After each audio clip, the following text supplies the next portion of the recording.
ജീവിതയാത്ര തൻ ലക്ഷ്യം മറന്നു ഞാൻ അതിദൂരം ഓടി വിവശനായി. വേല ചെയ്തു വലഞ്ഞെന്റെ പാണികൾ തളർന്നു പോയി. ഫലമൊന്നുമില്ലാതെ മനസ്സും മാറാത്ത വ്യാധികൾ എന്നിൽ പടരവേ നോവേറ്റു പിടയുന്നു ഞാൻ. ഉള്ളം കാണുന്ന നാഥ കാരുണ്യമേകൂ നാഥ.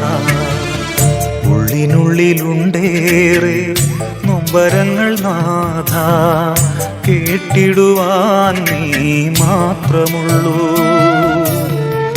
ഏറെയേറെ നാളായി മനസ്സിൻ്റെ കോണിൽ മായാതെ നീറിടും വേദനകൾ.